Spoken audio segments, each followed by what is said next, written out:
नमस्कार, good evening all of you.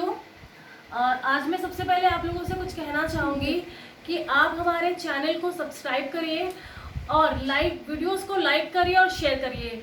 इससे हमें प्रेरणा मिलती है कि हाँ, हम और वीडियोस अपलोड करें और वीडियोस बनाएं। तो अभी तक हम चर्चा कर चुके थे ब्लड ग्रुप की, यानी रक्त समूह की हम चर्चा कर चुके थे। उम्मीद है यहाँ तक आप सबको बहुत अच्छे से समझ आया होगा, आप सबको समझ आ गया होगा। तो आज हम बात करेंगे फंक्शन ऑफ ब्लड की, यानी रक्त के क्या। हमारे बॉडी में जो ब्लड है, हमारे बॉडी में जो रक्त है, रुधिर है, वो क्या क्या कार्य करता है, उसका क्या क्या फंक्शन है। तो हमें आज यही स्टडी करनी है। तो चलिए आगे बढ़ते हैं। जैसा कि लिखा है रक्त के कार्य, यानी function of blood. Function of blood पहला है हमारा ऑक्सीजन और कार्बन डाइऑक्साइड का परिवहन, यानी कि परिवहन। यहाँ इसका तात्पर्य है ट्रांसपोर्ट। ट्रांसपोर्ट का क्या मतलब होता है, यानी आदान प्रदान की प्रक्रिया से मतलब है, आदान प्रदान की प्रक्रिया से मतलब है। यहाँ पर हम बात कर रहे हैं रक्त की, रक्त के कार्य की। तो ट्रांसपोर्ट का मीन्स हुआ कि यहाँ पर हम O2 और CO2 के ट्रांसपोर्ट की बात करेंगे। ऑक्सीजन और कार्बन डाइऑक्साइड का परिवहन, जैसे कि हमारा जो ब्लड है, रक्त है, वो O2 और CO2 का ट्रांसपोर्ट करता है। हमारी आर्टरीज में ऑक्सीजनेट ब्लड होता है, ठीक, हमारी आर्टरीज में ऑक्सीजनेट ब्लड होता है जो अरोटा के माध्यम से हमारे पूरे बॉडी में जाता है। और हमारी वेन्स में डीऑक्सीजनेट ब्लड होता है, यानी कि CO2 होती है, डीऑक्सीजनेट ब्लड है। तो हमारी वेन्स भी हमारे उस ब्लड को लेके, ब्लड ही तो हमारा लेके आ रहा है, ब्लड में ही हमारी वेन्स और आर्टरीज है, यानी कि हमारा ब्लड ही डीऑक्सीजनेट ब्लड को लेके आ रहा है। तो मेन फंक्शन क्या हुआ कि ब्लड हमारा O2 और CO2 का ट्रांसपोर्ट का कार्य करता है आर्टरी और वेन्स के माध्यम से। चलिए अब आगे बात करेंगे भोज्य पदार्थ का परिवहन, यानी भोज्य पदार्थ का ट्रांसपोर्ट का कार्य कौन कर रहा है, रक्त कर रहा है। कैसे कर रहा है, सुनिए ध्यान से। हमने कुछ खाया, फिर वो पचता है, यानी कि डाइजेस्ट होता है। जब हम खाते हैं तो ठोस पदार्थ में हमारा भोजन होता है, ठोस पदार्थ होता है। फिर जब वो पचता है तो वो लिक्विड फॉर्म में हो जाता है। फिर अवशोषण यानी कि एब्जॉर्प्शन की क्रिया विलायक के माध्यम से होती है। फिर हमारा ब्लड उस लिक्विड फॉर्म को हमारे ब्लड के माध्यम से पूरे बॉडी में पहुंचाता है। क्या पहुंचाता है, भोज्य पदार्थ को पहुंचाता है। कौन पहुंचाता है, ब्लड पहुंचाता है। क्या कहा मैंने कि हमने जब खाया तो वो ठोस फॉर्म में होता है, जब पचता है तो लिक्विड फॉर्म हो जाता है। फिर अवशोषण यानी एब्जॉर्प्शन की क्रिया विलायक के माध्यम से एब्जॉर्प्शन की क्रिया होती है। फिर वो लिक्विड फॉर्म हमारा ब्लड उसे कैरी करता है और हमारे पूरे बॉडी में लेके, अंगों तक लेके जाता है। चलो ये भी हमारा हो गया। अब बात करेंगे हार्मोन का परिवहन, यानी हार्मोन के ट्रांसपोर्ट का कार्य कौन कर रहा है, ब्लड कर रहा है। अब कैसे कर रहा है, यानी हार्मोन का कैसे ट्रांसपोर्ट हो रहा है। हमारी जो एंडोक्राइन ग्लैंड होती है, हम यहाँ पर ग्लैंड की बात करेंगे। ग्लैंड हमारी कितनी होती है, एंडोक्राइन होती है, एक्सोक्राइन होती है, मिक्स होती है। तो यहाँ पर हम बात करेंगे एंडोक्राइन ग्लैंड की। ये ग्लैंड हमारी विदाउट डक्ट होती है, यानी नलिका विहीन होती है, जो ये हार्मोन का सिक्रेशन करती है। ध्यान से सुनिए, हार्मोन का सिक्रेशन हमारी जो एंडोक्राइन ग्लैंड विदाउट डक्ट है सीधा रक्त में करती है, सीधा ब्लड में करती है, सीधा रुधिर में करती है। तो ब्लड हमारा इसे कैरी करके हमारे होल बॉडी में लेके जाता है। तो कौन लेके जा रहा है, ब्लड हमारा हार्मोन्स का परिवहन कर रहा है, हार्मोन्स का ट्रांसपोर्ट कर रहा है। चलिए ये भी समझ में आ गया होगा आपको। अब रोगों से रक्षा, आपका नेक्स्ट पॉइंट है, फोर्थ पॉइंट है रोगों से रक्षा, यानी कि आपकी जो WBC होती है। यहाँ पे हम बात करेंगे WBC की। मैंने ब्लड सेल्स में आपको बताया था कि RBC है हमारी, WBC है प्लेटलेट। तो यहाँ पे हमारी रोगों से रक्षा कौन कर रहा है, WBC, यानी कि श्वेत रुधिर कणिका, व्हाइट ब्लड सेल्स, जिसका दूसरा नाम है साइंटिफिक नेम ल्यूकोसाइड। ये क्या करती है, ये हमारे जीवाणुओं और विषाणुओं का, यानी बैक्टीरिया और वायरस का भक्षण कर लेती है। तो हमारी जो WBC ये होती कहाँ पर है, हमारे ब्लड में ही तो है। तो कौन हमारा कार्य कर रहा है, ब्लड ही तो हमारा रोगों से रक्षा का कार्य कर रहा है। किसके माध्यम से, WBC के माध्यम से। WBC कहाँ होती है, हमारे ब्लड में ही होती है, ठीक है। चलिए, रोगों से रक्षा होगी कैसे? जीवाणु और विषाणुओं का भक्षण करती है। कौन करती है? WBC। WBC हमारे ब्लड में ही होती है। चलो, फिर शारीरिक ताप का नियंत्रण, यानी कि आपके बॉडी का टेम्परेचर का नियंत्रण भी कौन कर रहा है? ब्लड कर रहा है, रक्त कर रहा है। कैसे कर रहा है? हमारे बॉडी में ब्लड 30 सेकेंड में पूरे बॉडी में ब्लड हमारा सर्कुलेट हो जाता है। तो जो ये हमारा सर्कुलेट हो रहा है, तो आपके ताप को यही तो नियंत्रित कर रहा है। अगर रुकेगा तो कहीं ठंडा कहीं गर्म, लेकिन ये लगातार सर्कुलेट हो रहा है हमारे पूरे होल बॉडी में, तो आपके टेम्परेचर को भी नियंत्रित कौन करता है? ब्लड करता है। यानी ब्लड हमारे बॉडी टेम्परेचर का नियंत्रण भी करता है। शारीरिक ताप का नियंत्रण ब्लड कर रहा है। चलो, फिर रक्त स्राव को रोकना, ये हमारा 6 पॉइंट था, रक्त स्राव को रोकना। रक्त स्राव को रोकना, हमारे ब्लड में मैंने आपको प्लेटलेट्स पढ़ाया था। प्लेटलेट्स का दूसरा नाम थ्रोम्बोसाइट था। थ्रोम्बो मीन क्लॉट्स और साइट मीन सेल्स, ऐसी सेल जो रुधिर के थक्के को जमाने में सहायक होती है।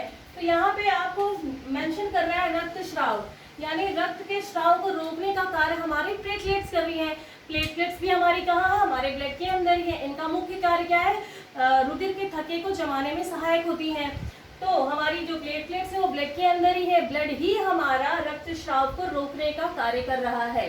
चलिए, जल संतुलन, हमारे जो जल संतुलन की चर्चा हम करेंगे। जल संतुलन मतलब कि हमारे बॉडी में जल के संतुलन, जल को मेंटेन करने का काम हमारा ब्लड करता है। और ब्लड ही हमारा ऊतकों को, ये ऊतक हमारे सूखे ना, इसके लिए यही परिवहन करता है। यानी कि जो हमारे ऊतक है वो नर्म बने रहे, मुलायम रहे। ऊतकों को सूखने से बचाता है कौन? रक्त। रक्त हमारा ऊतकों को, टिश्यूज को सूखने से बचाता है, उन्हें मुलायम रखता है, सॉफ्ट रखता है, उन्हें नर्म रखता है। और फिर बात करेंगे शरीर की सफाई, शरीर की यानी क्लीनिंग ऑफ बॉडी। कैसे? हमारी जो फिर से हम WBC पे आएंगे। WBC ही हमारी शरीर की सफाई करने में सहायक होती है। WBC हमारी मृत कोशिकाओं का भक्षण कर लेती है। WBC हमारी ब्लड के ही अंदर होती है। WBC सेल हमारी ब्लड में ही होती है। तो ब्लड ही तो हमारी मृत कोशिकाओं का भक्षण करवा रही है, शरीर की सफाई करवा रही है। शरीर की सफाई कौन कर रहा है? ब्लड कर रहा है। ब्लड। फिर है कोशिकाओं की मरम्मत, हमारे ब्लड में प्रोटीन्स होती हैं, यही प्रोटीन हमारी टूटी फूटी कोशिकाओं की मरम्मत करती हैं। ब्लड में ही हमारे प्रोटीन्स होते हैं ना, प्रोटीन। तो कोशिकाओं की मरम्मत कौन करवा रहा है? हमारा रक्त करवा रहा है। चलिए, ये सारे पॉइंट एक बार आप लोग देख लीजिए, पास से सब लोग देख लीजिए।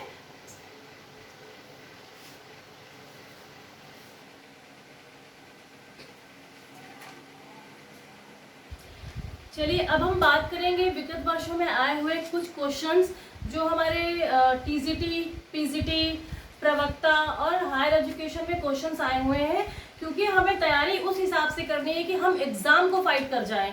हमें पढ़ना सब कुछ है, लेकिन उसको अपने माइंड में स्टोर किन चीज़ों को करना है जिससे कि हमारे जो हमारे एग्जाम है वो क्लियर हो। हमारा उद्देश्य क्या है कि हमें हमारे एग्जाम क्लियर और हम एक गवर्नमेंट एम्प्लॉय बने, हमें सरकारी नौकरी मिले। तो चलिए, अब हम ब्लड के चैप्टर में उन क्वेश्चंस की बात करेंगे जो विगत वर्षों में आए हुए हैं। तो जैसा कि लिखा है ना, TGT, PGT और डाइट प्रवक्ता हायर एजुकेशन में जो जो क्वेश्चंस आए हैं मैं आपको बताती चलूंगी। तो सबसे पहले क्वेश्चन आया था 2013 TGT में आया था। 2013 TGT में कि किस रक्त वर्ग के व्यक्ति को सरदाता कहा जाता है, पूछा है। मैं आपको यहाँ पे शॉर्ट में लिखूंगी। क्वेश्चन आया है 2013 TGT में, 2013 TGT में आया है कि किस रक्त वर्ग के व्यक्ति को सरदाता कहते हैं। सरदाता की बात कर रहा है। मैंने आपको कल ही ब्लड ग्रुप में पढ़ाया था। हम सरदाता किसको कहेंगे? O को कहेंगे। आप सबको याद होगा, मुझे उम्मीद है। सरदाता हम O को कहेंगे। तो 2013 TGT का पेपर आप उठाइएगा और देखिएगा, उसे सॉल्व करिएगा। किस रक्त वर्ग के व्यक्ति को सरदाता कहते हैं? उत्तर होगा आपका O ब्लड ग्रुप। चलिए आगे बढ़ेंगे। दूसरा क्वेश्चन आया था इसी TGT 2013 में ही, रक्त किस प्रकार का ऊतक है? फिर से सुनिए, रक्त किस प्रकार का ऊतक है? रक्त किस प्रकार का ऊतक है? मैंने आपको स्टार्टिंग में ही बताया था कि तरल संयोजी ऊतक कनेक्टिव टिश्यू, आपका आंसर क्या होगा? तरल संयोजी ऊतक, तरल संयोजी ऊतक आंसर है आपका। ठीक है, ये आपका आंसर है। फिर आपका इसी में तीसरा प्रश्न आया था कि एक स्वस्थ व्यक्ति में श्वेत रक्त कणिकाओं की संख्या, यानी कि व्हाइट ब्लड सेल्स की संख्या पूछ रहा है। व्हाइट ब्लड सेल की संख्या पूछ रहा है, कितनी होती है? ये भी मैं आपको बता चुकी हूँ। 5000 से 9000 प्रति घन मिलीमीटर में होती है। ठीक है, 5000 से 9000 इसका आंसर होगा। मैं केवल आपको उत्तर बता रही हूँ, मैं केवल आपको उत्तर बताऊंगी, ऑप्शन में नहीं बोलूंगी। आप पेपर उठाइएगा, मैं आपको क्वेश्चन पढ़ूंगी और उसका आंसर बताऊंगी और ये बताती चलूंगी कि कौन से एग्जाम में ये आया था। तो ध्यान से सुनते रहिए आप लोग। चलिए, ये क्वेश्चन भी हो गया आपका। फिर आपका आया था, फिर आपका राजकीय डिग्री कॉलेज में क्वेश्चन आया था, लाल रक्त कणिकाओं का जीवन काल होता है। प्रश्न था आपका, ध्यान से सुनिए, रेड ब्लड सेल्स की बात कर रहा है। लाल रक्त कणिका का जीवन काल होता है, आंसर है आपका 120। क्वेश्चन पूछा है, चलिए मैं बोल दे रही हूँ कि लाल रक्त कणिका का जीवन काल, क्वेश्चन है, आंसर है आपका 120 दिन होता है। चलिए आगे बढ़ेंगे। हाँ, अब इसी राजकीय महाविद्यालय प्रवक्ता में प्रश्न आया था कि निम्न में से कौन रक्त ले जाता है? निम्न में से कौन रक्त ले जाता है? इसमें ऑप्शन में आपका एंजाइम है, ऑक्सीजन है, हार्मोन है और फोर्थ ऑप्शन है आपका उपरोक्त सभी। तो इसमें आपका उपरोक्त सभी उत्तर है। ठीक है, चलिए फिर बात करेंगे। हाँ, इसी डिग्री कॉलेज में ही आपका नेक्स्ट क्वेश्चन था, हीमोग्लोबिन किसमें पाया जाता है? आपको याद होगा, मैंने आपको बताया था कि आरबीसी इसका आंसर होगा, आरबीसी में होता है। हीमोग्लोबिन किसमें है? आरबीसी में है। प्रश्न है, सुनिए ध्यान से, हीमोग्लोबिन किसमें पाया जाता है? Option A red blood corpuscles यानी आरबीसी, ऑप्शन बी प्लेटलेट्स और option C bone marrow, option D कोई नहीं। तो आपका उत्तर किसमें है? हीमोग्लोबिन किसमें? आरबीसी में पाया जाता है।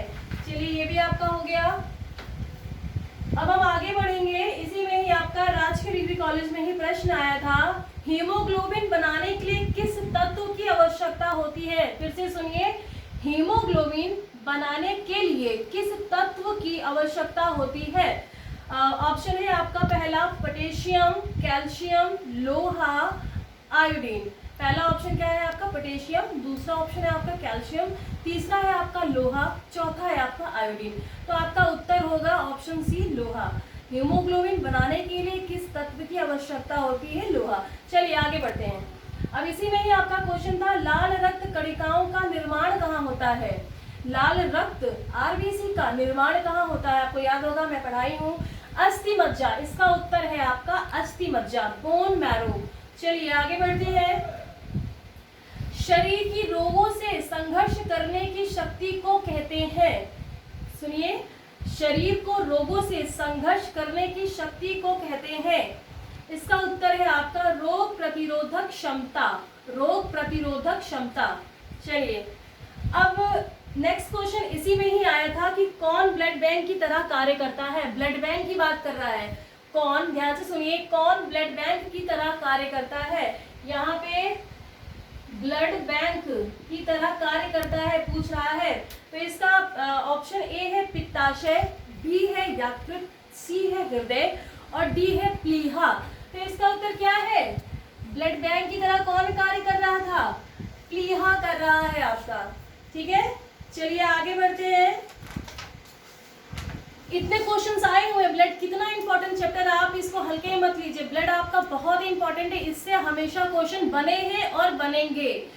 चलिए, फिर डाइट प्रवक्ता में आया था ये क्वेश्चन, रक्त का थक्का बनाने में आवश्यक प्रोटीन।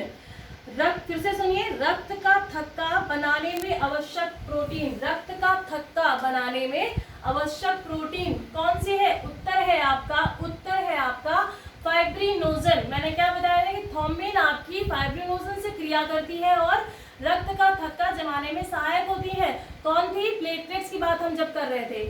चलिए, फिर नेक्स्ट क्वेश्चन यही डाइट में ही आपका आया था, मानव शरीर में सबसे ज्यादा, ध्यान से सुनिए, मानव शरीर में सबसे ज्यादा, क्वेश्चन है आपका, मानव शरीर में सबसे ज्यादा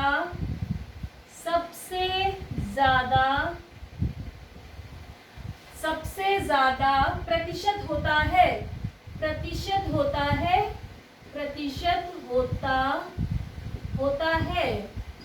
ऑप्शन ए है आपका इओसिनोफिल्स, ऑप्शन बी है आपका बेसोफिल्स, ऑप्शन सी है आपका न्यूट्रोफिल्स और ऑप्शन डी है आपका मोनोसाइट। आप WBC में जाइए, जब मैंने 2 पार्ट्स में इसे बांटा था तो आपको मैंने प्रतिशत बताए थे। तो इसका उत्तर क्या होगा, सबसे ज्यादा प्रतिशत किसकी होती है, न्यूट्रोफिल्स की। 60 से 70% मैंने आपको बताया था। तो इसका आंसर क्या होगा, मैं यहाँ ऊपर रब कर देती हूँ। इसका आंसर क्या होगा, न्यूट्रोफिल्स। इसका आंसर क्या होगा, न्यूट्रोफिल्स।